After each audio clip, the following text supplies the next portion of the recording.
부탁드리겠습니다. 네, 인사드리겠습니다. 제가 일부를 뒤에서 들으면서요, 가고 싶다라는 생각을 했어요. 할 얘기를 다 하시더라고요. 할 얘기를 다 하셔서 시간을 제가 보통 설명을 하면 2시간을 했어요. 계속 저희 학원에 다니면서 설명을 할 때. 근데 앞에서 워낙 많은 말씀을 하셨기 때문에 시간을 좀 줄일 거고요. 오늘 또 뉴스도 봐야죠. 그죠? 뉴스도 봐야 되니까 한 9시 한 20분 전에는 끝나도록 하겠습니다. 이게 지금 PT가 되나요? PT 되죠? 아이고, 조심하세요. 하나씩 이제 얘기를 한번 해보도록 할게요. 우리가 기본적으로 이제 이 6월 모의고사를 봤어요. 봤는데 실제로 이 시험이 어떤 의미가 있냐라고 기본적으로 생각을 해보면 별로 대학 입시랑 연계성이 없다라고 생각하시면 돼요. 왜 그러냐면 1도 안 들어가죠. 그냥 연습 게임이에요. 우리가 볼리비아랑 0대0으로 축구를 비겼다고 러시아 월드컵이 비관적이냐? 라고 생각하면 무언가 선수 기용에 이제 이 시행착오를 통해서 이렇게 배치하면 되겠구나. 감독의 무언가 계획이 섰겠죠. 그죠? 어저께 누구랑 했는지가 잘 모르겠는데 어저께 또 축구했대요. 축구를 또 하면서 감독은 자꾸 무언가 고민을 시작을 했을 거예요. 오늘 이 6월 모의고사는 크게 두 가지 고민을 하시면 됩니다. 수능을 어떻게 올릴 거냐와 수시까지 모든 걸 끝낼 거냐, 우리 아이를 정시까지 끌고 갈 거냐, 이런 고민을 조금 하시면 되는데 이게 안 보여요. 그죠? 그래서 앞에 불을 꺼주시면 좋을 것 같아요. 보이시나요? 네, 이제 그럼 하나씩 시작을 한번 해보도록 할게요. 이쪽 분이 안 보이실 것 같아서 저는 원래 배려를 잘해요. 그래서 이제 이렇게 하고 이제 제가 이쪽에 가서 시작을 한번 해보도록 하겠습니다. 필요 없는 건 다 넘어가도록 하고 제가 의미 있는 것만 몇 가지를 설명을 들어보도록 할게요. 올해 6월 모의고사 4,500명 늘었대요. 아이들 숫자가.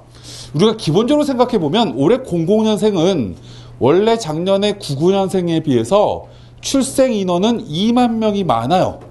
근데 우리 이 1년 후배 애들인 01년생이 우리 아이들보다 8만 명이나 적은데 이 고등학교 2학년에 해당되는 지금 01년생 중에 1월생, 2월생이 7살의 학교를 안 갔어요.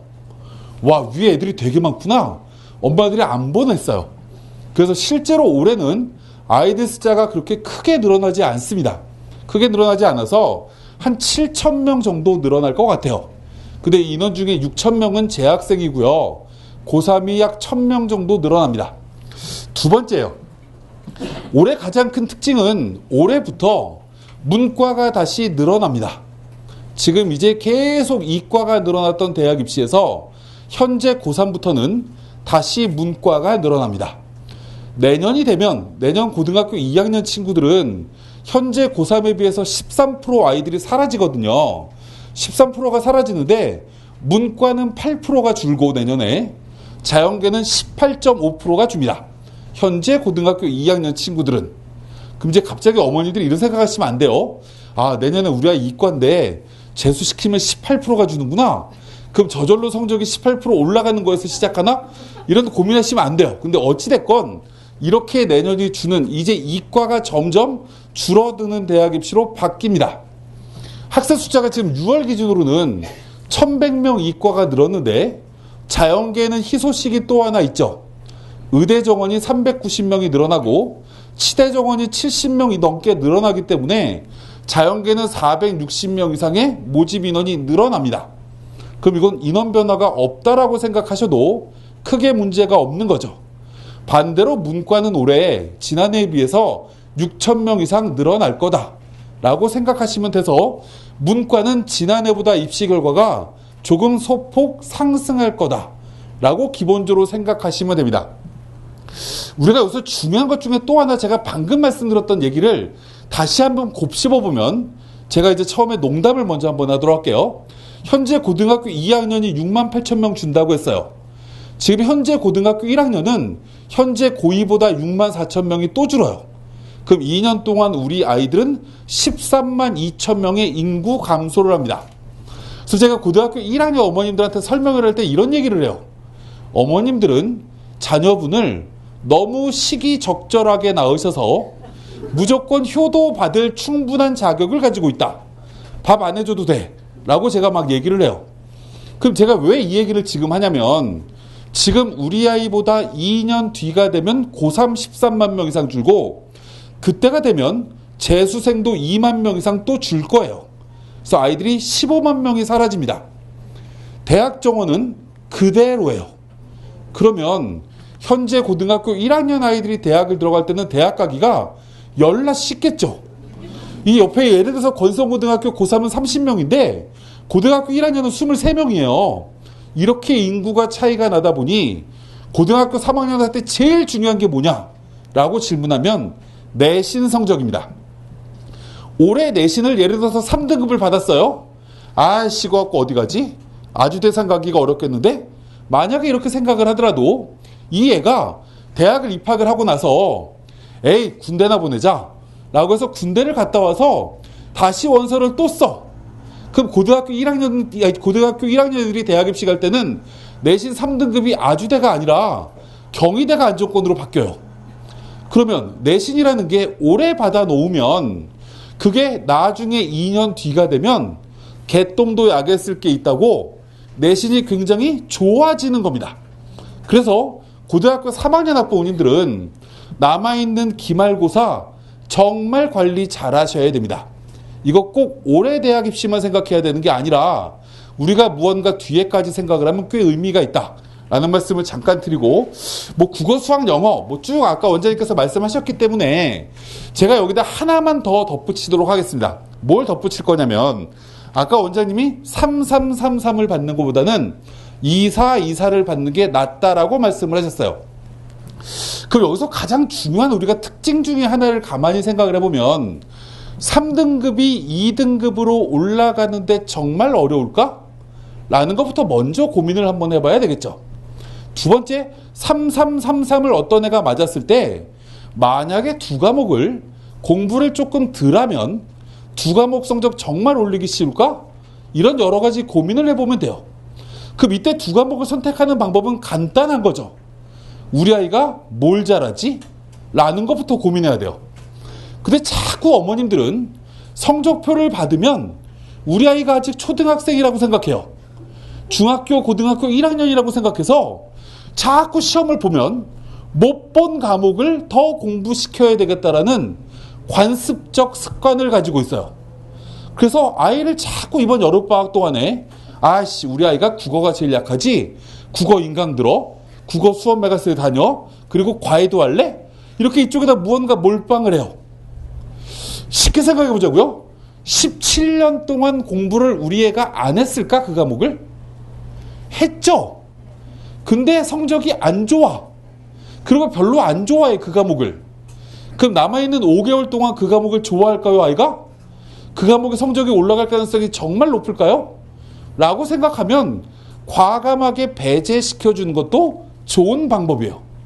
그럼 예를 들어서 3, 4등급을 받았던 어떤 과목을 만약에 우리 아이가 정말 극단적으로 9월달까지 3개월 동안 그 과목 공부량을 거의 제로에 가깝게 수렴을 시킨다 라고 하면 그 과목이 9등급 맞을까요? 8등급, 7등급 맞을까요? 7, 8, 9등급 맞기가 얼마나 어려운데요. 3등급, 4등급 맞았던 애가 7, 8, 9를 들어가려면 친구를 다시 사귀어야 되는 거예요. 걔들은 엄청난 카르텔을 형성하고 있어요. 걔들은 실제로 여름방학 동안의 수능 학습량이 과목당 30분이 안 돼요, 걔들은. 그러면 거기 못 들어가요. 지금 3등급, 4등급의 학력이 갖고 있으면. 그럼 예를 들어서 극단적으로 일단 이번 여름방학 동안에는 잘하는 거 2개가 뭐지? 잘하는 게 3개가 뭐지? 이걸 우선순위를 먼저 정해야 되는데 우선순위를 정할 때 가장 좋은 자료가 6월 모의고사였던 거죠. 시험이 객관적 자료다 보니 우리 아이가 시험을 딱 봤더니 이 과목이 조금 강점이 있구나. 이 과목이 조금 취약하구나. 무언가 근거가 만들어져요. 물론 근거가 수치로 정확하게 나오는 건 아니죠. 왜냐면 시험 보는 날 운 좋아서 몇 개 찍었더니 더 맞았을 수도 있으니 아이랑 타협은 좀 해봐야 되겠죠. 대화는 해야 될 것 같아요. 그래서 우선순위를 먼저 정해야 된다. 이번 시험의 가장 중요한 특징이다 거 첫 번째 말씀을 드리고, 그 다음 필요 없는 건 다 넘어가도록 하겠습니다. 두 번째 우리가 또 얘기를 해야 되는 것 중에 하나가 뭐냐면, 6월 모의고사는 가장 중요한 건 정시에 어디쯤 대학을 갈 수 있을까를 어느 정도 판단해야 됩니다. 왜 판단해야 되냐면 9월 달에 수시를 쓰는데 수시에 정시에 붙을 대학교를 굳이 써야 될 필요가 없는 거죠. 작년에 예를 들면 저희 학원에 서초메가스터디라는 학원이 하나 있는데 거기에 어떤 아이가 수능을 다 맞았어요. 그리고 내신이 1.3등급이었어요. 고3 때. 근데 이 아이가 의대가 목표예요. 그래서 수시 모집 원서를 쓰는데 전남대 의예과 써서 붙었어요. 인하대 의예과를 써서 붙었고요. 불안해서 전북대 수의예까지 써서 거기도 수시에 붙었어요. 근데 수능을 봤더니 다 맞았어요. 전국에 그때 다 맞은 애가 5명이에요. 그럼 얘는 전국 공동 1등 5명에 해당이 되는데 전남대 의대를 붙은 거예요. 인하대 의대를 붙은 거예요. 왜요? 재수생이다 보니까 아씨 또 시험 잘못 보면 어떡하지? 라는 마음이 첫 번째. 두 번째는 전주 아이래서 원래 목표가 전남대 의대였어요. 그래서 그냥 내신이 좋으니까 교과로 전남대 의대를 넣자라고 아빠가 자꾸 얘기를 해서 아이씨 수능 성적 계속 올라가는데 정시까지 가야 될 것 같은데 아무리 설득을 해도 아빠가 전남대 의대는 만족하신대요. 그래서 원서를 써서 붙었어요. 얘는 작년에 1,000만 원의 장학금을 저희 학원에서 받았어요. 그럼 다 맞아서의 장점은 1,000만 원 받은 거죠. 조금만 기다렸으면 연대 의대도 등록금 안 내는 애였어요. 그죠? 그럼 제가 왜 이 말씀을 처음에 드리냐면 6월 기준은 우리 아이가 이 대학은 꼭 써야 되겠구나 수시에. 이 대학은 쓸까 말까 고민해야 되는 대학. 이 대학부터는 쓰지 말아야 되겠구나 라는 무언가 근거를 만들어야 돼요. 근데 여기서 굉장히 중요한 것 중에 하나는 여기 지금 학생이 3명쯤 보여요. 학생이 한 3명쯤 보이는데 어머님이 자꾸 아이들하고 타협을 하고 무언가 정보를 자꾸 주려고 하지 마세요. 그럼 그게 무슨 얘기냐면 우리 아이가 요번에 국어가 80점, 수학이 84점 뭐 이렇게 맞아가지고 이걸 메가스 사이트에 딱 때려뒀더니 정시 모집에 아주대학교 물리학과래, 뭐 아주대학교 사학과래 이렇게 뭐가 딱 떠요. 그럼 이게 어머님은 또 친절하게 사랑하는 우리 딸, 사랑하는 우리 아들, 야, 너 지금 이 성적 그대로 받으면 아주대 사학과다? 이렇게 전달을 해주면 가정교육을 정말 잘 받은 우리 아이는 맞아 엄마, 이 아주대학교야 이렇게 얘기하지 않아요. 가정교육을 너무나 잘 받았기 때문에 우리 아이들은 미래지향적이에요. 이 성적은 내 성적이 아니라고 생각해요. 국어 2개 실수한 거고요. 수학은 왜 내가 더하기를 빼기로 봤는지 모르겠고요. 갑자기 점심을 이상한 거 먹었고 졸렸고요. 뭐 여러 가지 얘기를 하는 거죠. 그럼 대화가 안 되는 거예요. 그 다음에. 그러면 우리 6월 모의고사에서 이 성적이 정시로 어디다라는 얘기는 가슴속에 품고 계시면 돼요. 아무리 이야기를 하고 싶어도 어머님은 계속 머릿속에 임금님기는 당나귀기다 라는 말을 되뇌이시면 됩니다. 굳이 아이한테 전달할 필요 없어요. 근데 어찌됐건 이걸 확인해야 되는 이유는 수시 모집을 어디 쓸까를 결정하려고 하면 알아놔야 되는 거죠. 아주대를 갈 수 있다라고 기본적으로 생각하면 경기대 쓰면 안 되죠. 경희대학교 쓸까 고민하시면 되는 거죠. 대학교를 기본적으로 어디를 쓸까 정보를 알아나가야 되는 건데 어디를 쓸 수 있는지를 정시에 알면 우리 어머님 아버님들이 공부해야 될 수시의 대학교가 줄어드는 거죠. 전국에 197개 대학교 요강을 다 뒤질 수는 없잖아요. 우리 애가 아주되면 한 15개 대학교만 찾아보면 되잖아요. 무언가 줄일 수 있는 거기 때문에 첫 번째 이거다. 두 번째, 그 다음 얘기를 또 한번 해보도록 할게요. 우리가 아까 원장님께서 수능 성적 오른다고 했더니 그리고 6월에 비해서 9월 수능이 막 올라간다고 했더니 어머님들이 막 웃으시는 것 같더라고요. 성적이 오르냐라고 질문하면 올라가는 아이는 3명 중 1명이에요. 그럼 이게 비관적 사실인가요? 굉장히 기분 좋은 사실인가요? 말씀이 없으세요. 뭐 내일 투표 어디 할 건가 물어보지 않았어요. 그렇죠? 왜 갑자기 아무 말씀을 하실지 모르겠는데 비관적이라고 느껴지죠? 근데 그렇지 않아요. 그럼 예를 한번 들어보도록 할게요. 작년에 제가 일산에 있는 모 고등학교 아이가 전교 1등이에요. 근데 6월달 모의고사를 봤더니 국어가 3등급이고 수학이 3등급이고 영어가 1등급이고 과학이 2등급이에요. 근데 이 아이는 전교 1등인 거예요. 그럼 전교 1등의 가장 큰 장점은 서울대 지역균형 선발전형에 추천을 받을 수 있죠. 그리고 내신 성적이 1.17이었어요. 그 웬만한 대학교에 교과나 종합으로 쓰면 다 붙을 것 같잖아요. 그래서 이 아이가 첫 번째 생각을 합니다. 아, 나는 의대는 수능 최저 못 맞추겠구나 라고 첫 번째 생각을 해요. 그래서 이 아이가 그 다음에 이런 생각합니다. 의대는 못 가겠구나 라고 생각을 안 하고 그럼 가슴이 아프잖아요. 아, 이제는 의대는 가지 말아야 되겠구나, 안 간다라고 사고를 바꿉니다. 그리고 그 다음에 이 아이가 가만히 생각해 보니까 무조건 수시에 대학이 붙어야 되겠다고 생각을 한 거죠. 국어 수학 성적이 그렇게 좋지 않으니까. 그래서 이 아이가 학습 방법을 바꿉니다. 나는 자연계지만 국어를 성적을 올리는 게 쉬울까, 수학을 올리는 게 쉬울까를 가만히 곰곰이 생각을 하다 보니 이 아이 결론은 국어를 올리는 게 낫다라고 생각했어요, 이 친구는. 그래서 실제 수능을 봤더니 국어 2등급, 영어 1등급, 과학 2등급을 맞았는데 수학이 6등급이었어요. 이렇게 받았는데 이 아이가 어디를 붙었냐? 서울대도 붙었고 연세대도 붙었어요. 수시 모집에. 왜요? 내신 갖고 대학 간 거죠. 그럼 이 아이는 수능 성적이 올랐을까요? 라고 질문하면 네 과목을 통틀어서 수능 성적이 떨어진 거예요. 맞나요? 그래서 66%에 해당되는 아이예요. 대학 잘 간 거죠, 그래도. 그럼 이 얘기를 제가 처음에 하는 이유는 수시로 대학 가야 되겠다라고 생각하는 아이들은 수능 성적이 대체로 안 올라간다 라는 게 일반적 정의입니다.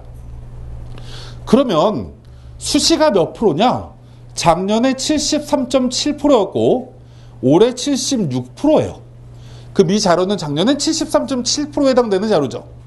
아, 그러면 원래 수능 성적이 올라가는 애들은 27%가 돼야 되는 거예요. 정시 위주로 준비하는 아이들. 근데 30%가 넘는다라는 얘기는 아, 그래도 정시 위주로 공부하면 성적이 올라갈 수 있겠구나 라는 걸 굉장히 긍정적으로 보여주는 시그널이에요.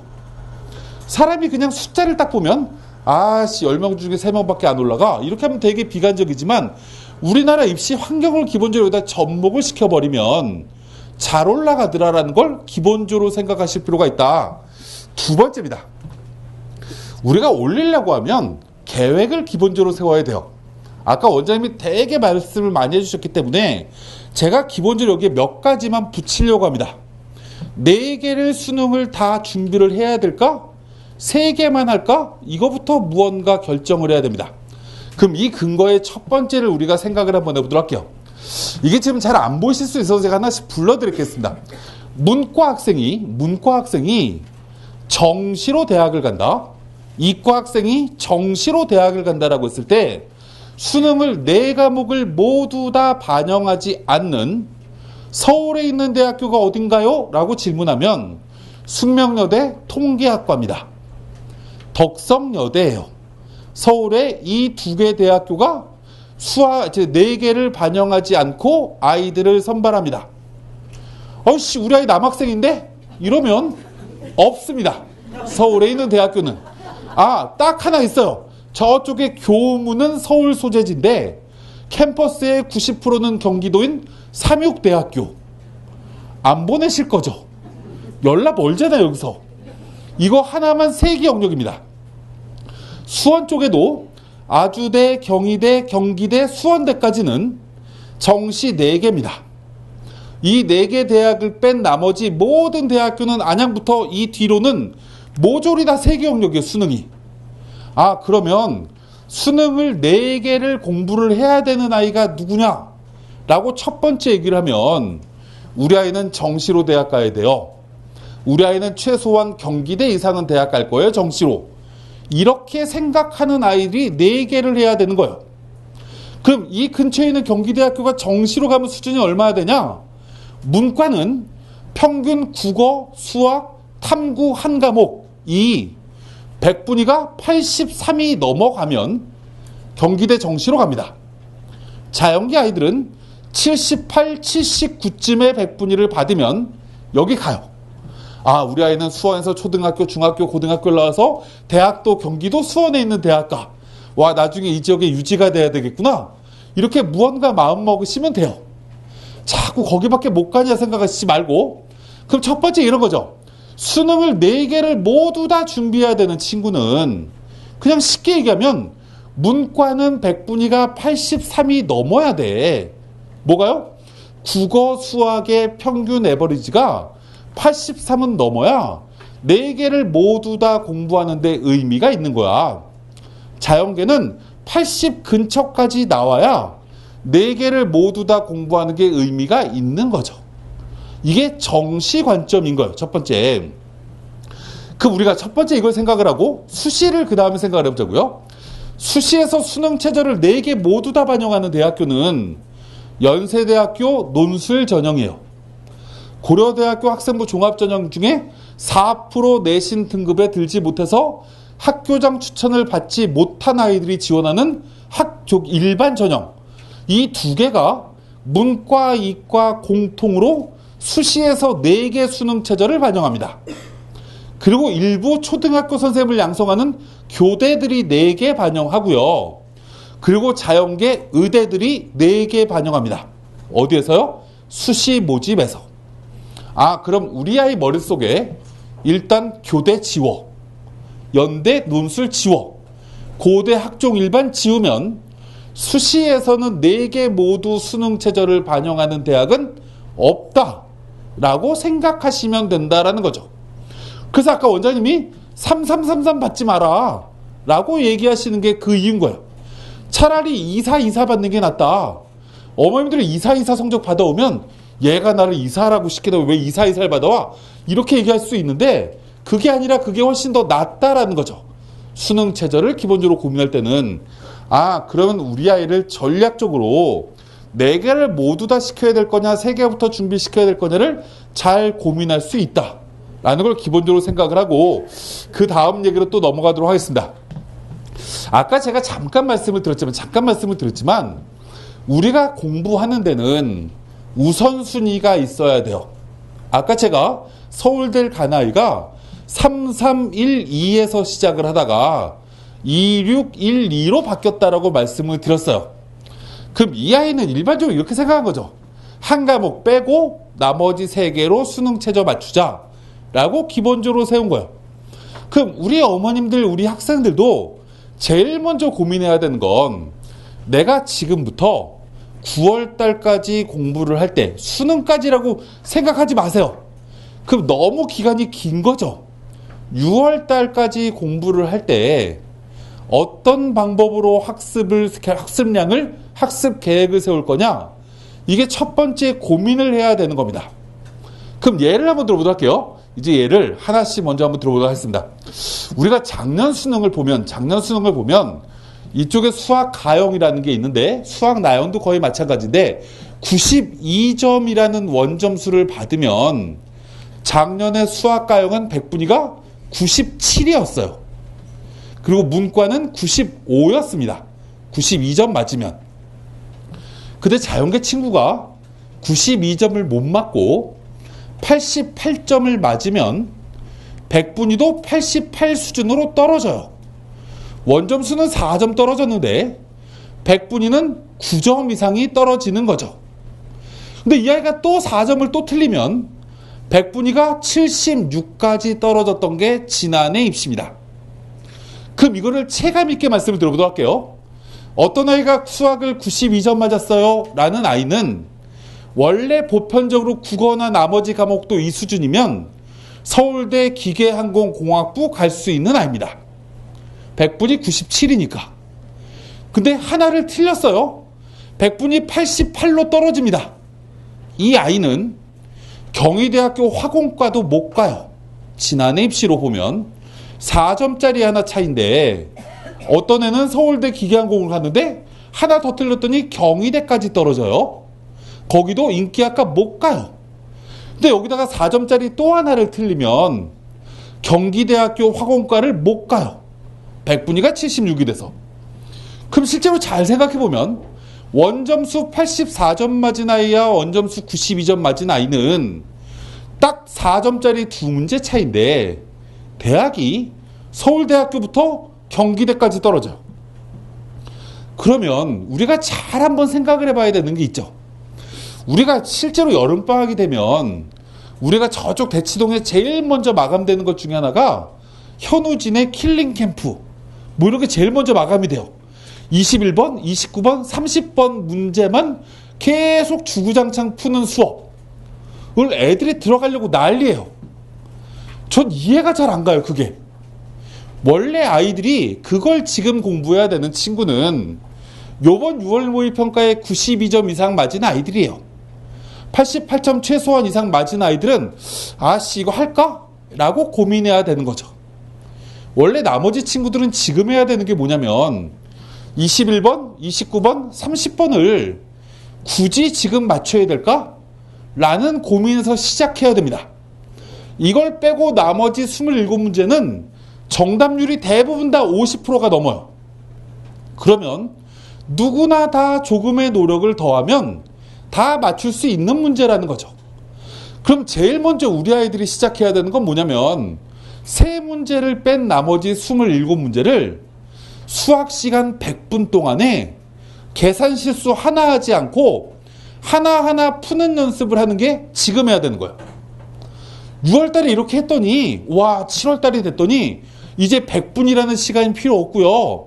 90분, 80분 이렇게 시간이 줄어드는데 27문제는 절대로 실수 안 할 수 있는 경지에 도달했어요.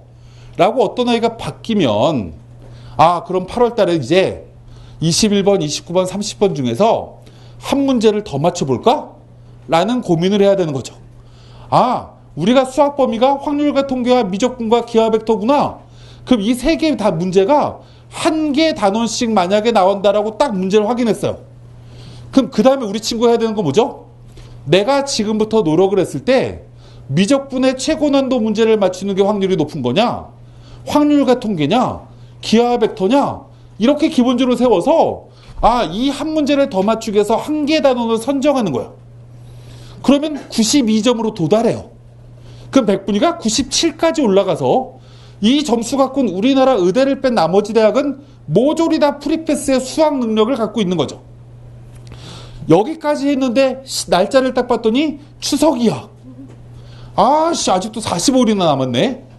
그럼 한 문제를 더 맞출까? 아니면 이제 국어 공부를 조금 더 투자할까? 뭐 계획을 이렇게 세워야 되는 거죠.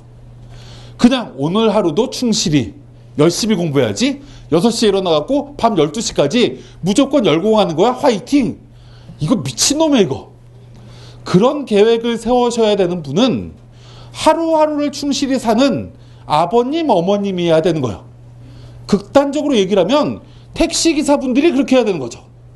무언가 열심히 일을 하다 보면 수입이 더 많아져. 무언가 그건 어찌됐건 노력의 대가로 무언가 나오는 거지만 이 공부를 하는 건 계획이 수반돼야 되는 거예요. 기본적으로. 제가 왜 이 말씀을 이렇게 강조를 하냐면 이 수능이라는 게 실제로 최고 난이도 문제 2문제 정도를 제외하고는 나머지 문제들의 난이도가 정말 그렇게 어렵냐라고 질문하면 정말 어렵진 않다라는 거죠. 근데 아이들이 자꾸 정말 어려운 문제부터 쉬운 문제까지 모든 걸 학습량에 투자를 하려고 하다 보니 자꾸 어려운 문제 공부하다가 쉬운 문제를 실수를 자꾸 해요. 그러니까 성적이 제대로 안 나오는 거죠. 극단적으로 국어를 아씨 과학기술 지문 읽어도 이건 도통 뭔 소리인지 모르겠어. 난 문과라서 여기에 나오는 무언가의 내용이 도대체 머리에 안 들어와. 이러면 안 풀면 돼요. 그 문제에. 나머지 문제를 일단 다 맞추려고 노력을 하면 2등급 수준이 확보가 돼요. 그 다음에 그 문제를 극단적으로는 아 과학기술 제문 하려고 했더니 11월 5일이네? 그럼 할 시간이 없네? 이러면 나머지 문제 80분 동안 40문제 다 풀고 그 문제 5개는 시계를 이렇게 봐가면서 그냥 답 찍으면 돼요. 그럼 5개 찍으면 확률적으로 한 문제는 맞을 거 아니에요. 돌아가신 조상님이 도와주면 2-3문제 맞출 수도 있고, 무언가 계획을 이렇게 세워야 되는 거다.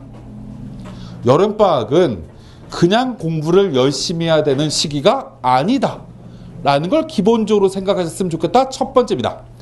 두 번째, 이제부터는 수시 얘기를 조금 하려고 해요. 수시 얘기를 기본적으로 조금 하려고 하는데, 제일 중요한 것 중에 하나가, 우리가 특목고를 제외한 고등학교는 제일 먼저 시작해야 되는 게 교과 전형부터 우리 아이가 어느 대학교를 원서 쓰면 합격할 수 있을까? 부터 고민해야 되는 겁니다. 그래서 제가 몇 개의 특징들을 하나씩 설명을 한번 들어보도록 할게요. 아까 제가 내신은 열심히 준비하라고 말씀드렸고, 이게 지금 한양대학교 입시 결과를 지난해 발표한 거예요. 한양대학교 결과를 딱 발표했는데, 한양대학교 처장님은 굉장히 유명하신 분이에요. 김제동의 톡투유에 맨날 시 읽어주시는 분이 있어요. 그거 보셨는지 모르겠지만 그분이 한양대학교 입학처장입니다. 제 선배님이기도 해요. 근데 어찌됐건 한양대학교 입시 결과를 보면서 제가 경악을 금치 못한 게 있습니다. 예를 들어보도록 할게요. 작년에 합격선이 제일 높았던 문과가 정치외교학과예요. 합격자 내신 평균이 1.07등급입니다. 와, 1.07이 나오려고 하면 1등급인 과목이 9개가 있고 2등급인 과목이 1개만 있어도 1.1이 되잖아요. 그죠? 그럼 이 내신은 실제로 20과목 중에서 거의 13개, 14개 이상 모든 과목이 다 1등급이 돼야 되는 거죠. 와, 되게 높구나. 우리 아이 저기 쓰면 못 가겠구나 라고 생각하시지 마시라고 아까 말씀드렸어요. 무언가 데이터를 딱 보고 우리 아이 내신보다 훨씬 높으면 에이씨, 저기는 우리 아이 안 가 라고 생각하시는 게 첫 번째예요. 두 번째, 제가 말씀드릴 내용이 뭐냐면, 여기 밑에 보면 행정학과라는 게 있어요. 행정학과는 지난해 합격자 평균이 1.45등급이었습니다. 그럼 이제 질문입니다. 한양대 정치외교가 좋아요? 행정학과가 좋아요? 라고 질문하면 90% 이상의 학부모님들은 행정학과가 좋다라고 얘기해야 정상입니다. 왜냐면 정치외교학과를 지원하면, 합격을 하면 등록금을 380만 원씩 매달 한 학기마다 380만 원씩 내야 돼요. 행정학과에 합격을 하면 등록금 한 푼도 안 냅니다. 얘는 다이아몬드 학과거든요. 등록금을 안 내요. 그럼 어디가 더 좋은 학과냐? 당연히 행정이 훨씬 더 나은 거죠. 근데 지난해 입시 결과를 봤더니 행정은 1.45등급이 평균이에요. 정치외교는 1.07이에요. 자연계를 또 보면 에너지공학과는 1.02등급이에요. 저걸 어떻게 들어가지? 내신이 거의 1.00에 수렴해야 되는 거죠. 근데 한양대의 대표적인 학과인 미래자동차공학과는 1.42등급이에요. 두 개 다 물론 등록금은 안 내는 다이아몬드 학과예요. 근데 미래자동차가 낮아요. 왜 그랬을까라고 생각을 해보면 그 전년도 입시 결과를 보면 순서가 바뀌어져 있어요. 행정학과 합격선이 훨씬 더 높았고 미래자동차공학과 합격선이 훨씬 더 높았어요. 그러면 첫 번째 우리가 교과 전형을 바라보는 관점은 두 가지인 겁니다. 이 대학교를 우리 아이가 쓰면 가능성이 높냐 안 높냐, 여기를 우리 아이가 쓰면 안정이냐 아니냐를 보는 게 첫 번째 관점인 거예요. 근데 우리가 고민해야 되는 것 중에 하나는 수시를 우리는 6장을 쓰는 거죠. 그럼 6장을 원서를 쓰는데, 예를 들면 이렇게 비교하는 게 맞는지 모르겠지만 건국대, 동국대, 숙명여대, 홍익대, 아주대, 인하대 이렇게 6개를 붙어. 어디 갈래? 이렇게 물어봤더니 아이는 홍대 간대. 아빠는 자연계열에서 인하대 가래. 근데 엄마는 불교 신자라서 동국대 가래. 이러면 가정불화 생겨요. 레벨이 비슷한 학교를 6장을 써야 될 이유가 전혀 없는 거죠. 만약에 교과 전형을 가지고 무언가 조금 리스크가 크지만 도전해야 되겠다라고 생각을 할 때는 그 전년도 입시 결과가 대박 좋은 학과를 과감하게 던지면 돼요. 그러면 100% 붙는다고 얘기는 못하죠. 근데 가능성이 생긴다라는 거예요. 실제 예를 한번 들어보도록 할게요. 재작년에 저희 학원 아이가 내신이 5.4등급이에요. 일반계 고등학교 아이입니다. 내신 5.4면 교과나 종합으로 원서 쓰기 어렵죠.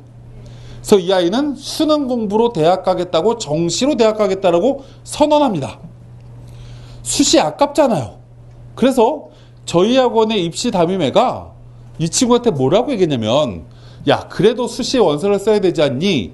논술로 원서 써 라고 얘기했더니 이 아이가, 저는 정말 제 글씨를 남들이 못 알아봐서 논술 쓰기 어려워요. 안 써요. 이렇게 얘기하는 거예요. 그래서 무언가 얘한테 강제하기가 애매하니까, 알았어. 근데 한 장이나 두 장, 세 장은 수능 최저학력 기준이 꽤 높은 학교를 쓰는 게 좋을 것 같아. 예를 들면 중앙대라고 얘기를 했어요.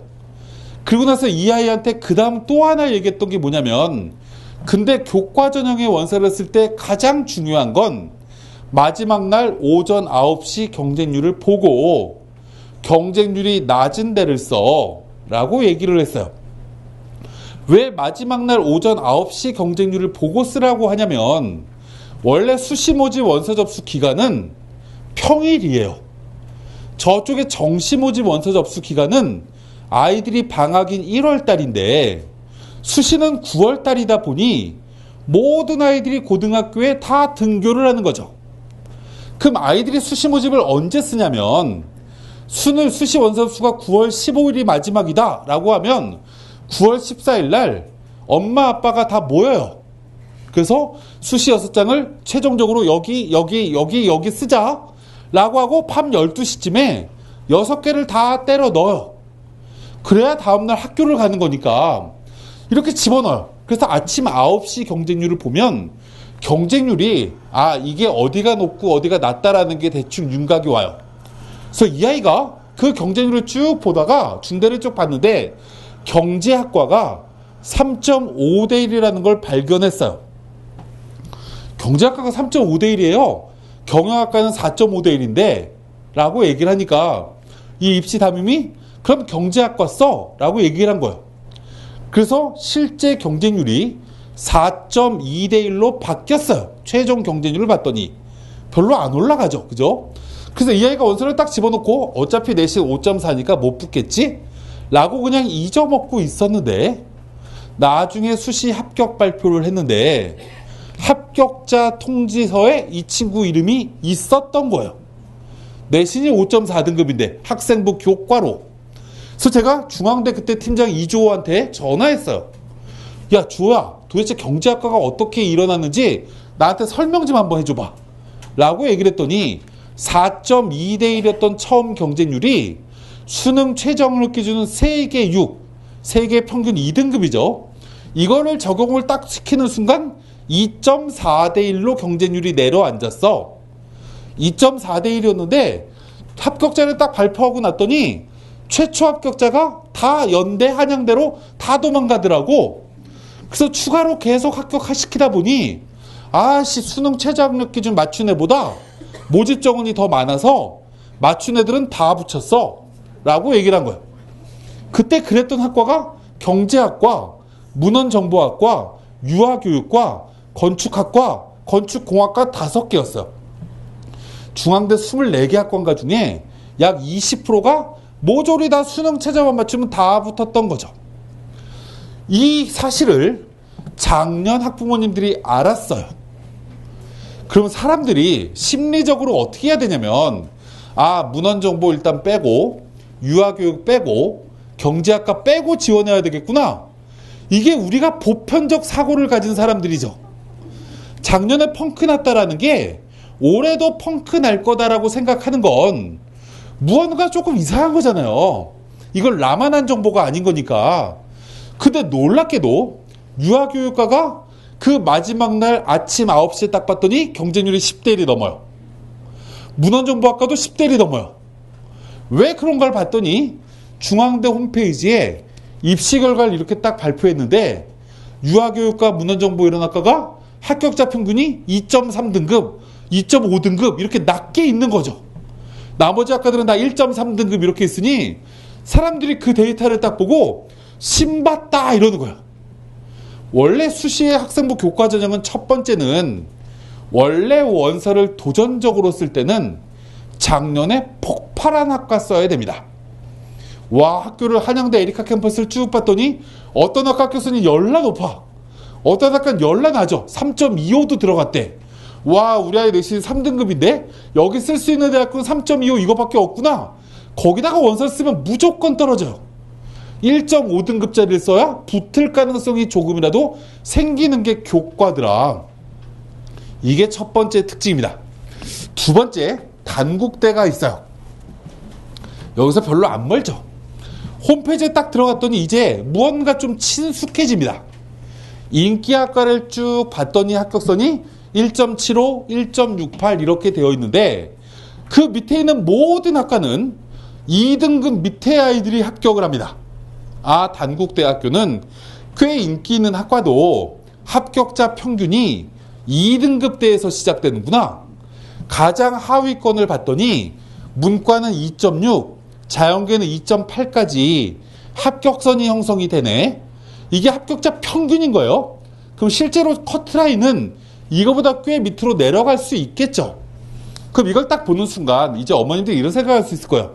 만약에 우리 아이 내신이 2.5등급이야 라는 어머님이 단국대 홈페이지 들어가서 이 자료를 딱 보면 아, 우리 아이가 쓰면 붙을 가능성이 정말 높은 대학교구나 라고 판단이 되겠죠. 그러면 어머님 마음속에 또 하나 사실을 품는 거예요. 단국대를 하나 쓰면 붙겠구나 라고 기본적으로 하나를 킵해 놓으면 돼요. 아이한테 얘기하지 마세요. 단국대 하나 쓸래 교과로? 라고 얘기하지 마세요. 애들은 미래지향적이라고요. 그냥 어머님이 알고 계시면 돼요. 이걸 어머님이 확인을 하고 이제 퇴근해서 돌아오신 아빠한테 얘기합니다. 아빠, 우리 딸이 우리 아들이 내신 다 해봤더니 단국대 간대 라고 얘기를 하면 갑자기 아버님이 다음날 술을 이빠이 드시고 오세요. 나는 우리 애가 최소한 서울대는 못 가더라도 한양대는 갈 줄 알았어. 이렇게 얘기하시죠. 아버님들의 대다수는. 이때 어머님들의 화술이 필요한 거예요. 우리에게는 배 12척이 아니라 숫이 6장을 쓸 수 있는 거죠. 아, 단국대를 여기를 붙을 수 있다는 사실을 보면 우리 아이가 단국대 간대 라고 얘기를 해드려야 되는 게 아니라 6개를 쓸 건데 한 장을 단국대를 쓰면 안정권이라서 아씨 여기 보험으로 하나 넣을까? 이렇게 얘기하면 되는 거죠. 그럼 나머지 5장을 가지고 아빠가 야, 서울대는 못 간대니?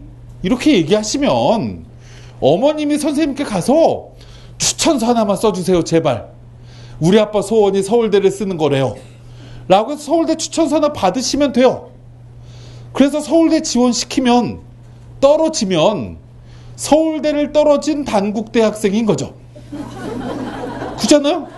원래 수시원서를 쓸 때는 무언가 아까 말씀드렸지만 레벨이 똑같은 6개를 다 써서 모두 다 붙거나 모두 다 떨어지면 무언가 굉장히 전략이 잘못된 거예요.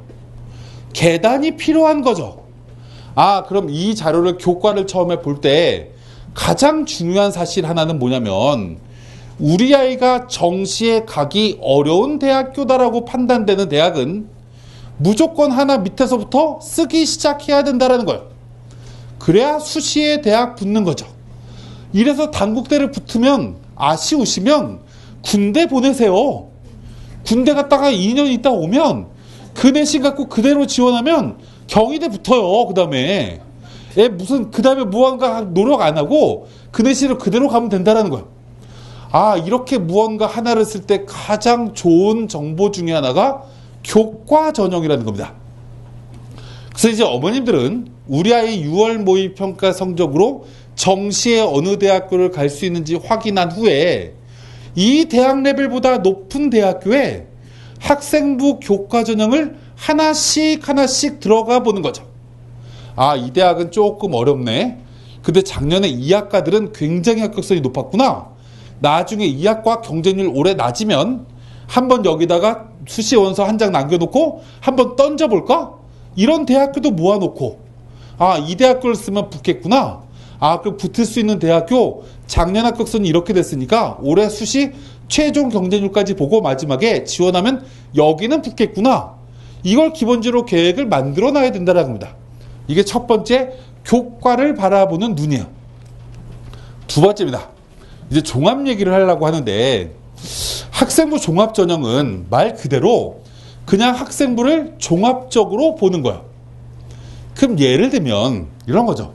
수원에서 제일 좋은 고등학교가 어디게요? 라고 예를 들면 성균관대학교다 질문해요. 그러면 어느 고등학교? 라고 바로 답이 나옵니다. 서강대학교한테도 똑같은 질문을 하면 어느 고등학교? 라고 이름이 바로 나와요. 일반계 고등학교에서 제일 고등학교가 어디냐라고 물으면 안다라는 거죠. 어떤 대학들이 아냐면 서강대, 성균관대, 중앙대, 이화여대 같은 대학은 이 수원 쪽에 있는 고등학교의 수준을 똑같은 일반 고등학교임에도 불구하고 얘들은 조금 더 학교 분위기가 좋은 학교, 얘들은 학교 분위기가 별로 좋지 않은 학교, 이걸 기본적으로 대충 다 알고 있습니다. 그래서 학생부 종합전형을 뽑을 때 어떤 학교는 학생부 종합전형으로 되게 학교를 잘 보내는데 어떤 고등학교도 무언가 진학 실적이 그렇게 좋지 않아요. 근데 이 특징은 중대, 이대까지예요. 근데 그 다음에 건국대, 경희대 이 대학 밑으로 내려가면 그냥 수원에 있는 고등학교 23개는 다 똑같은 고등학교예요. 자사고만 다른 학교일 뿐이지 그냥 일반고는 일반고일 뿐입니다. 그래서 우리나라 학생부 종합제를 뽑는 방법은 위에 있는 6, 7개 대학교는 우리나라 일반 고등학교의 편차를 감안해서 뽑지만 그 밑에 있는 대학들은 이런 거 염두에 두지 않아요. 그냥 무언가 학생부가 풍성하고 내신이 조금 좋은 친구들을 무언가 뽑으려고 한다는 거죠. 제가 어저께 성북 메가스터디라고 저희 학원에서 설명을 했다가 그 다음에 일산 메가스 설명을 가는데 1시 7시라서 중간에 시간이 벙 뜨는 거예요. 그래서 저 성균관대 입학실장한테 전화했더니 이 인간이 지방에 있대. 그래서 아씨 중간 경유지 학교 뭐 있지? 라고 보다 보니까 항공대가 있길래 항공대학교 팀장한테 전화해서 놀러 갔어요. 놀러 갔다가 이제 이 친구가 이런 얘기를 하는 거예요. 아씨 우리 형이 학원을 하는데 구로 쪽에서 학원을 한대요. 그랬더니 이 형이 뭐라고 저희 한양대 한국 항공대 입학팀장한테 얘기했냐면 야 6등급짜리 내신을 갖고 있는 아이를 6개월만 공부시키면 3등급으로는 그냥 다 올라간다. 2등급으로 올라가는 것도 확률이 50%가 넘더라고. 그러면서 이 입학팀장한테 뭐라고 이 형이 얘기했냐면 야 요즘 아이들이 3등급이나 6등급은 백지 한 장 차이야 라고 얘기를 하더래요. 그래서 학종으로 자꾸 일반계 고등학교가 학력 수준이 떨어지는 고등학교 아이들을 학종으로 어떻게 하면 걸러내는 방법이 있을까를 굉장히 많이 고민하는 게 요즘 대학들이에요. 그래서 올해 동국대라는 대학교가 정시 모집에서 내신을 5% 반영합니다. 그럼 동국대가 왜 정시에 내신을 5% 반영하냐? 정시에 내신을 써먹으려고? 아니요. 그게 아니라 동국대학교를 지원하는 수능 성적의 아이들은 거의 비슷하잖아요. 그쵸? 정시에 지원한 애들이니까. 근데 이 아이의 내신을 반영해야지만 확인할 수 있거든요. 그래서 내신 5%를 집어넣어버리면 이 아이들의 내신 성적이 다 딸려오는 거죠. 아, 수일고등학교에는 2.7등급이 지원하는구나. 수성고등학교에는 몇 등급 애가 지원하네? 수원고등학교는, 권성고등학교는, 유신고등학교는 이게 다 확인이 가능한 거죠.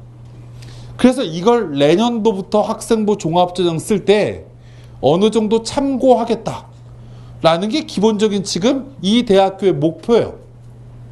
그럼 제가 왜 이 말씀을 드리냐면 학생부 종합전형을 쓸 때 가장 좋은 방법 중에 첫 번째는 상위권 대학교를 쓸 수 있는 내신의 학력 수준을 만들어 놓은 친구는 그냥 지난해 입시 결과가 어땠는지 우리 학교는 학교 선생님께 물어보면 돼요. 그냥 제가 내신 성적이 2.7등급인데요. 작년에 내신 2.7등급을 확보한 선배가 성균관대 써서 혹시 붙었나요? 중앙대 써서 붙었나요? 한양대는요? 이화여대는요? 이렇게 물어보시면 돼요. 그래서 무언가 이렇게 합격 사례가 있으면 똑같이 따랐으면 그냥 거의 붙는다라고 생각하시면 됩니다.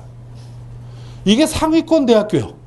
왜냐하면 상위권 대학교는 제일 먼저 보는 게 이 아이가 대학에 와서 우리 학교에서 수업을 할 수 있는 학력 수준을 갖고 있느냐 없느냐가 제일 먼저 보는 평가 항목이거든요.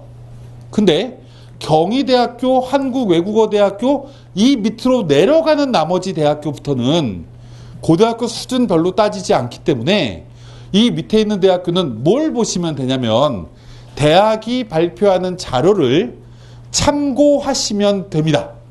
참고하시면 되는데 이게 아마 자료집에도 있을 텐데 맨 처음에 지금 건국대학교가 올해 학생부 종합전형의 결과를 제일 먼저 발표했기 때문에 제가 이 자료를 하나 넣었어요.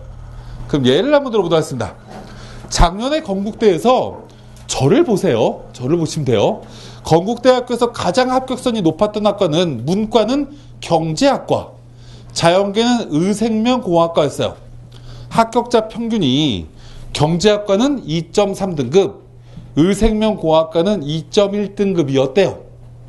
근데 합격선이 제일 낮았던 학과는 문과는 영어영문학과가 4.2등급이고 자연계는 스마트 ICT 융합공학과가 4.5등급이에요.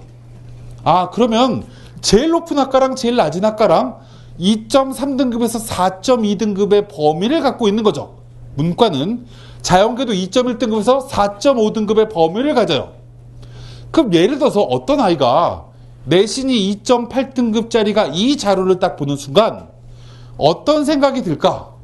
라고 생각해보면 우와, 밑에 학과를 쓰면 안정이구나. 내 내신으로는 위로 올라가면 쉽지 않겠구나. 이렇게 기본적 판단을 하겠죠. 우리가 이렇게 판단하고 수시 원서를 쓰면 다 떨어질 가능성이 너무나 높은 겁니다. 왜 그러냐면 우리가 기본적으로 생각을 한번 해보자고요. 영어 영문학과가 왜 4.2등급일까? 라고 생각을 해보면 아, 영어를 잘하는데 내신 관리를 잘 못한 애들이 많이 지원해서 이게 처음 시작의 사고의 시작이어야 되는 거죠. 그럼 이 아이들이 어디에 많지? 라고 생각해보면 외고에 많은 거죠. 그래서 외고에 대원외고 7등급은 건국대에서 사랑하는 아이예요. 한영외고 6.2등급은 건국대에서 못 뽑아서 난리예요. 이 아이들이 영어영문학과, 국제무역학과, 일어교육과 등등 무언가 어학과 관련된 학과를 쓰면 땡큐인 거죠.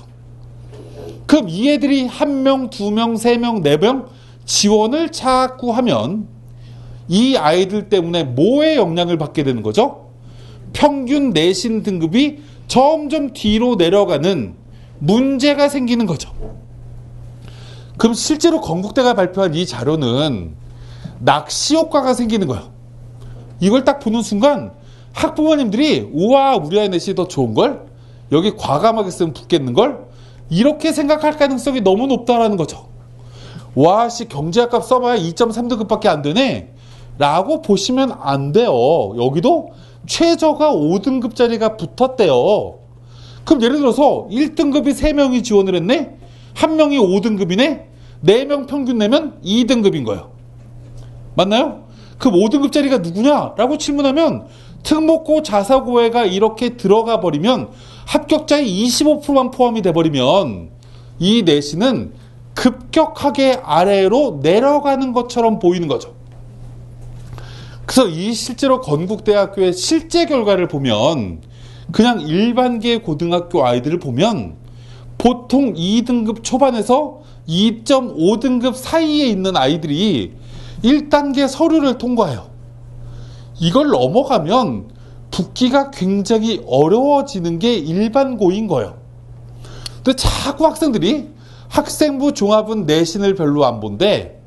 자꾸 이렇게 생각하고 이쪽에다 원서를 자꾸 쓰는 문제가 생기는 거죠. 이게 첫 번째입니다. 두 번째, 여기 고3 학부모님 손 들어볼까요? 고3? 많지 않으시구나.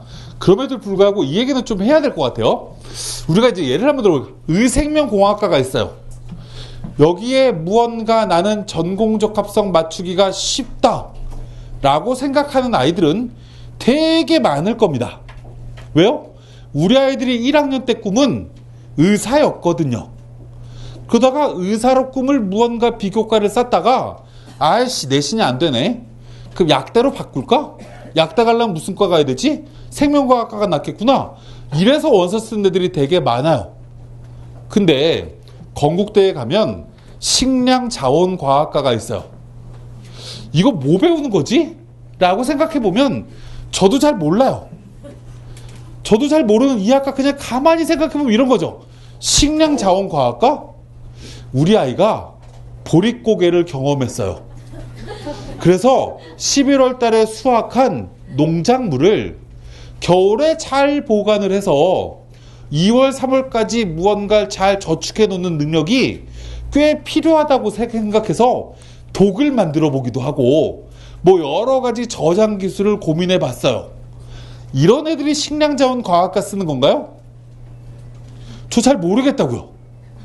그럼 기본적으로 제가 왜 이 말씀을 드리냐면 학생부 종합전형의 가장 큰 특징은 뭐냐면 정치 외교학과 쓰면 대박 경쟁률 높아요.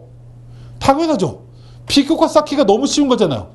사회복지관 가갖고 무언가 봉사를 하다가 와씨 우리나라 왜 이렇게 불평등이 심한 거야? 왜 이렇게 부조리가 심한 거야? 본인이 느꼈어.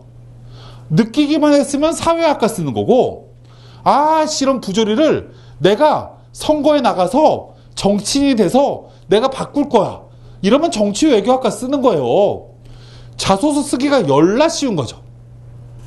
심리학과 쓰려고 하는 애들 저는 심리학과 기를 쓰고 못 쓰게 해요.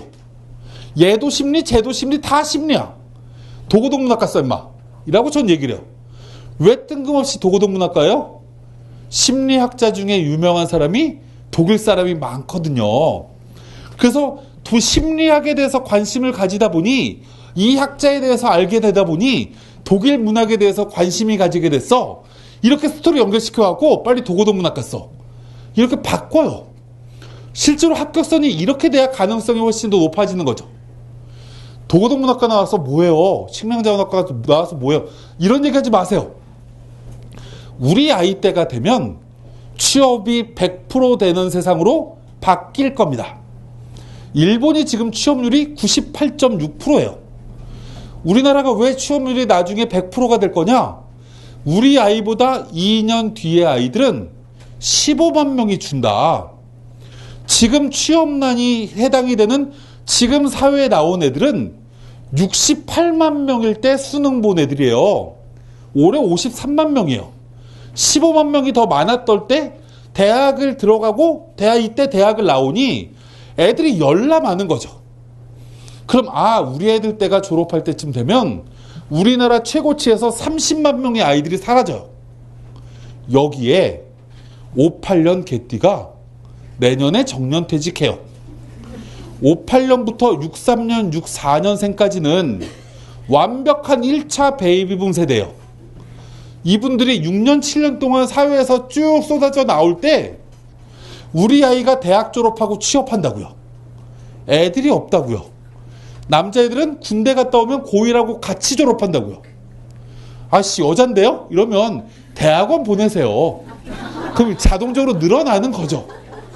무언가 계획을 이렇게 세우셔야 돼요.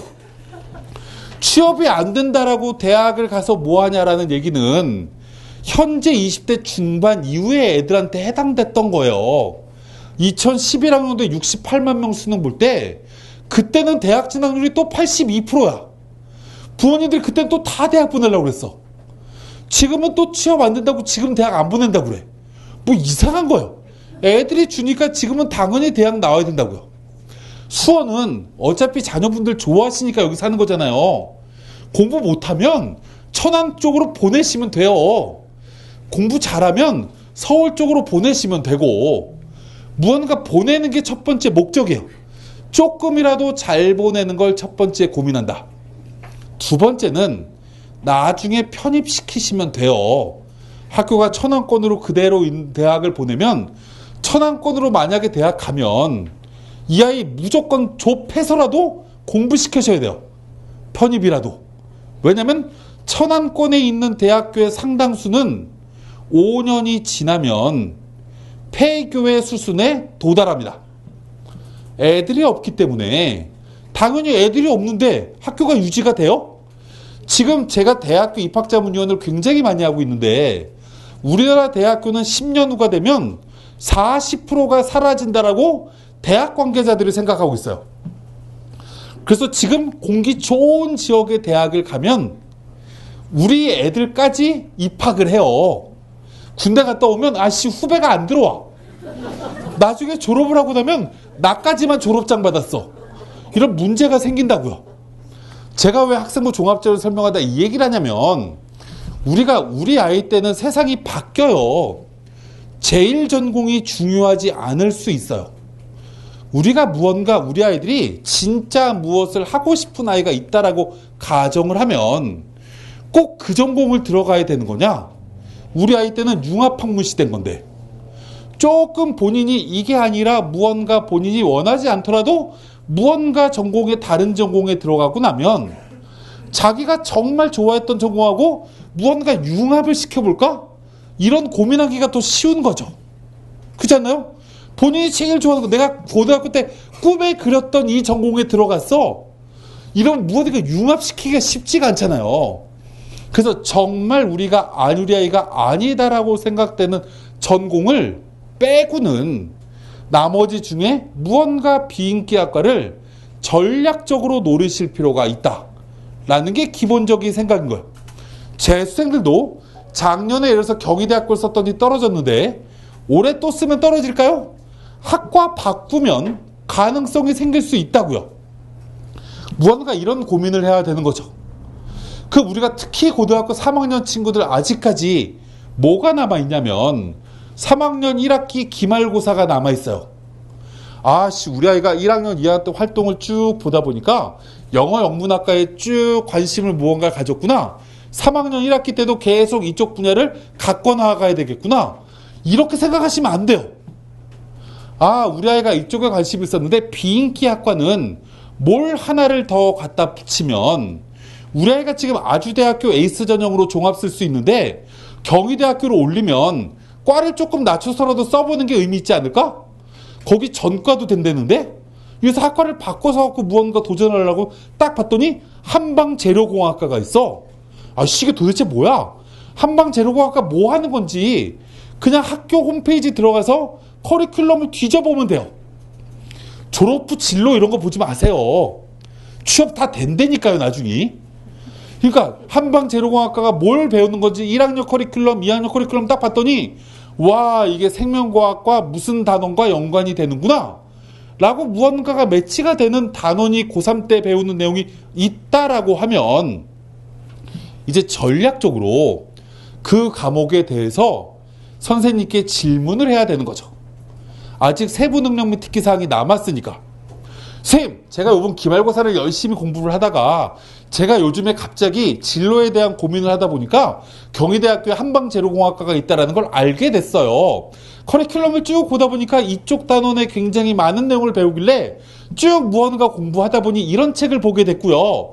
이 책에 대해서 무언가 정독을 하다 보니 여기가 도대체 이해가 안 가요. 선생님, 이 부분을 제가 조금 알기 쉽게 설명해 주세요. 이렇게 만약에 질문을 딱 하면 담임 선생님이 얘 봐라. 무언가 학교에서 하나를 이걸 배웠더니 전공에 대한 고민을 해서 이런 것까지 확장해서 고민을 하는구나. 대견스럽게 생각하겠죠. 그럼 또 이제 굉장히 조급하신 어머니들은 당장 다음 주 월요일에 갖고 질문해야지? 이러지 마세요. 지금 우리 학교 선생님들의 머릿속에는 러시아 월드컵이 중요해요. 지금 기본적으로 북미 정상회담의 후폭풍이 어떻게 갈 건지가 궁금한 거죠. 아이가 그런 질문을 할 때도 제일 중요한 건 시기적절해야 돼요. 우리 선생님들은 아버님, 어머님하고 연배가 비슷하기 때문에 머리가 나빠요. 원래 머리가 퇴화되기 때문에 자꾸 잊어먹는 거죠.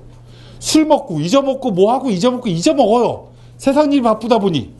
근데 6월 달에 질문해놓고 선생님이 8월 달에 적어야 되는데 이거를 제대로 잘 적어줄 거라고 생각하시면 너무 큰 욕심인 거죠. 그럼 언제가 시기적절한 거죠? 제헌절 이후에. 8월 달에 적으니까 야, 최소한 보름의 기억력은 가시겠지? 라고 생각하고 제헌절쯤에 무언가 전공과 관련된 내용을 무언가를 적힐 수 있게끔 질문을 몇 번 해야 된다. 과목과 관련된 걸로 담임 선생님한테 자꾸 이런 내용을 어필하고 그리고 나서 선생님을 믿으시면 안 돼요. 그러다 꼭 적어줄 거라고 믿었다가 안 적히면 어떡할 거예요? 그래서 우리 아이들은 마지막으로 선생님께 감사의 편지를 쓴다. 선생님의 수업을 통해서 제가 진로를 무슨 학과를 지원해야 될지도 결정하게 되고 한 학기 동안 정말 감사했어 뭐 등등 무언가 시나리오를 쭉 써서 세특에 이렇게 적혔으면 좋겠다라는 걸 각색해서 무언가 선생님께 감사의 편지를 쓰는 거죠. 언제요? 7월 말에. 그럼 선생님은 창작의 고통이 사라지죠. 이 아이 8월 달에 세특을 뭐라고 적어줘야 될지 이 아이는 기본적으로 결과가 나오기 때문에 마지막으로 이 작업을 하세요. 이걸 할 땐 두 가지를 해야 된다.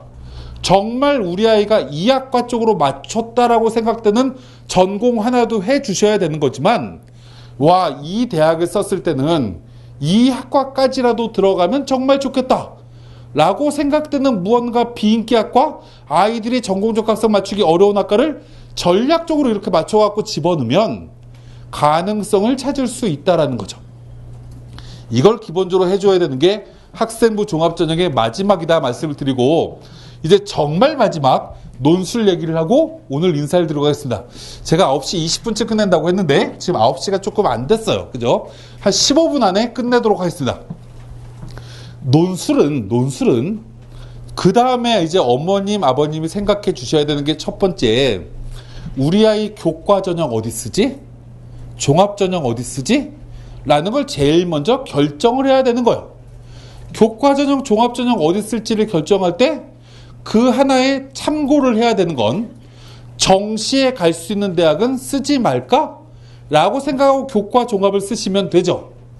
근데 종합전형의 하나 다행스러운 것 중에 하나는 수능 뒤에 면접 보는 학교가 많으니까 우리 아이가 혹시 수능 성적이 평소보다 조금 안 나오는 걸 감안해서 수능 뒤에 면접 보는 학교를 하나, 두 개쯤 넣으면 마음의 위안이 되겠죠. 여기까지 작업을 기본적으로 딱 했더니 수시 6장을 쓰려고 했더니 3장, 4장 이거밖에 대학의 선정이 안 되는 게 일반적입니다. 수시 6개를 교과종합으로 모두 다 쓸 수 있는 아이는 서울대 의대, 연대 의대, 가톨릭대 의대, 성균관대 의대 뭐 이렇게 의대를 학종으로 6장을 쓸 수 있는 아이는 카드 6장이 모자라요. 근데 대다수의 아이들은 교과 종합으로 원서를 쓰다 보면 한 4장 쓰다 보면 무언가 끝나요. 그럼 쉽게 예를 한번 들어보도록 할게요. 우리 아이가 학생부 교과 전형으로 딱 봤더니 우와, 아주대를 갈 수 있어요. 그래서 그래, 교과 전형 아주대 하나 쓰자라고 딱 결정을 했어요. 이 교과 전형보다 아주대가 안정이라고 하면 종합은 조금 더 위를 써야 될 것 같아서 경희대를 딱 봤더니 네오르네상스 전형으로 경희대 쓰면 가능성이 조금 있는데 선배들 걸 좀 봤더니 학과를 이쯤 쓰면 될 것 같다라고 결정을 딱 내렸어요. 그럼 여기 2개를 쓴 거죠. 그 다음에 학교를 또 어디 쓸까 딱 봤더니 경희대보다 조금 더 레벨이 높은 학교가 어디지? 라고 봤더니 와, 등록금 싼 시립대가 있구나. 시립대도 학종이 있네. 여기도 일반고는 일반고일 뿐 별로 차별하지 않는구나 라고 해서 시립대도 또 하나를 썼어요. 이렇게 3장을 선생님하고 의논을 딱 했더니 모든 게 끝났어요. 다음에 이 아이가 질문하는 거예요. 선생님, 중앙대를 쓰면 어떻게 될까요? 라고 물어봤어요, 선생님한테. 그때 선생님이 그래, 중앙대 조금 비인기 학과 쪽으로 하나 원서를 더 써보자 라고 해서 그래 중앙대는 학력을 굉장히 많이 보는 학교니까 하위권 학과 쪽으로 뭐 사회기반 시스템 공학과 뭐 아시아 역사학부 뭐 이런 등등을 원서를 딱 썼어요. 4장 썼네. 이제 선생님한테 또 욕심이 생겨서 선생님께 질문하는 거예요. 선생님 근데 저 성균관대도 쓰고 싶은데 라고 얘기를 했더니 뭘로? 그때 종합이요. 성균인재 글로벌 인재나 이렇게 얘기했더니 갑자기 선생님이 대화를 하다가 뒤돌아서 가세요. 그럼 안 된다라는 걸 몸으로 보여주는 거죠. 근데 여기다가 이제 아이가 쌤 연세대 학종은요 이렇게 얘기를 했더니 시끄러 자식아 라고 이제 뭔가 끝났어. 아 그럼 이 아이는 무언가를 선생님을 통해서 느낀 거죠. 아 성균관대 연대는 학종으로 쓰면 불가능하구나 라고 무언가를 딱 경험을 하고 중대까지가 나의 성적으로는 학종이야 라고 무언가가 결론이 딱 끝났어요. 근데 집에 돌아왔더니 아빠가 엄마가 야 너 연대 가면 차 사줄게 라고 꼬셔요. 아 학교에서 학종으로 안 된대 라고 하면 마지막으로 남아있는 게 논술인 거예요. 논술의 가장 중요한 포인트는 원서를 집어넣고 나면 당신은 불합격하였습니다. 합격하여서 1단계 서류 통과입니다. 라는 거 안 가르쳐줘요. 그냥 원서 접수해서 감사합니다라고 메시지가 옵니다. 그리고 11월 둘째 주 토요일 날 논술 고사장은 어디고 너는 어디에 책상에 앉으면 되라고 친절하게 알려줍니다. 학교를 딱 가보면 책상 위에 수험표에 내 이름이 적혀있고 이제 고사장의 감독관이 시험 잘 봐서 꼭 우리 연세대학교 학생이 되길 바랍니다 하면서 시험지를 막 나눠줘요. 그럼 시험지를 받고 문제를 풀고 운 좋으면 붙는 거죠.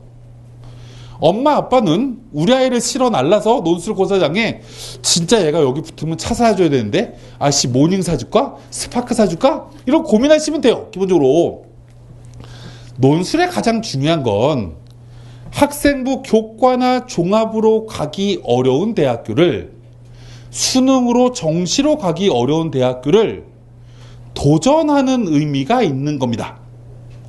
이 도전을 통해서 붙느냐 떨어지느냐는 또 여기에 대한 노력이 필요한 거죠. 그럼 다시 한번 생각해 보자고요. 교과나 종합전형은 어떻게 학습 태도를 해야 되는 거냐? 고3 관점으로 보면 7월 10일까지 기말고사를 열심히 한다. 지금 재수생들은 기말고사도 없다. 그럼 이게 끝나고 나면 그 다음에 해야 되는 게 뭐예요? 수능 최저학력 기준이 무엇인지를 확인한다. 그 수능 체제를 맞추기 위해서 뭐는 몇 등급 이 학습 계획을 세워서 11월 달까지 이걸 맞춘다. 아 종합을 써야 되는구나. 7월 달 8월 달에 자기소개서를 쓴다. 아 면접이 언제 있는지 확인해가지고 면접 준비 언제 할 건지 수능 뒤에 면접 있으면 수능 끝나면 하자. 10월 달에 면접 있으면 아 이거 면접이 문제가 뭐 나오지? 이거 확인한다. 이 작업인 거죠. 그러면 7월 달 이후가 되면 우리 아이들이 교과 종합을 썼다라고 하더라도 해야 될 게 뭐예요? 자기소개서 쓰는 것과 수능 최저 일부 맞추는 것밖에 없는 거죠. 그럼 이럴 때는 논술을 시간 투자를 좀 할 수 있을까를 고민할 수 있는 거예요. 논술의 가장 중요한 포인트는 수능 전에 논술을 보는 학교는 홍익대학교랑 한양대 에리카랑 가톨릭대밖에 없어요. 건국대도 올해부터 수능 뒤 논술이에요. 아주대학교는 수능 보고 약 20일 있다 논술 봐요. 그러면 대다수 대학교는 논술을 수능 시험이 끝나고 준비를 하더라도 크게 문제되지 않을 수 있는 거죠. 왜요? 수능 시험이 끝나고 나면 우리 아이는 24시간이 모자라 이런 노래를 불러야 되는 게 아니라 나는 24시간 동안 할 일이 없는 거죠. 논술 준비를 24시간 동안 해도 돼요. 한 3, 4일 밤 안 자고 논술 공부해도 된다라는 거죠. 기본적으로.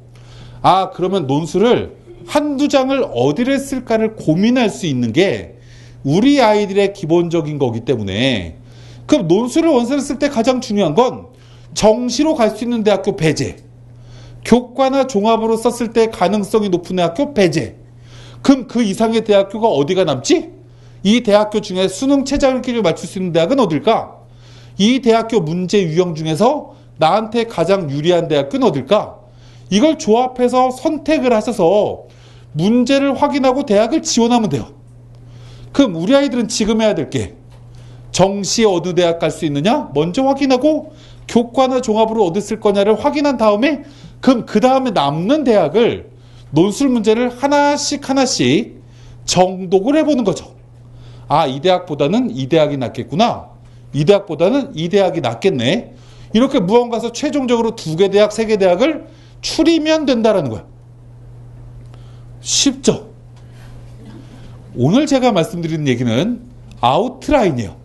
아직 수시 모집 원서 되게 많이 남았기 때문에 지금부터 9월 달까지 공부해야 되는 내용을 그냥 기본적으로 말씀을 드렸어요. 7월 25일쯤 되면 메가스터디 홈페이지에 수시 라이브 설명회가 올라올 겁니다.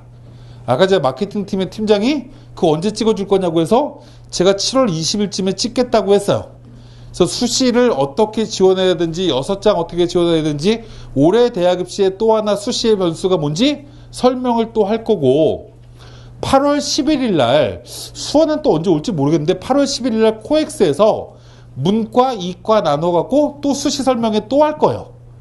그러니까 무언가 하시다가 고민이 되시면 자꾸 정보를 들으시면 되는데 저처럼 무언가 강연자가 얘기를 할 때 작년에 저기 빵꾸 났어요 라고 얘기를 하면 귀가 쫑긋해지시면 안 돼요.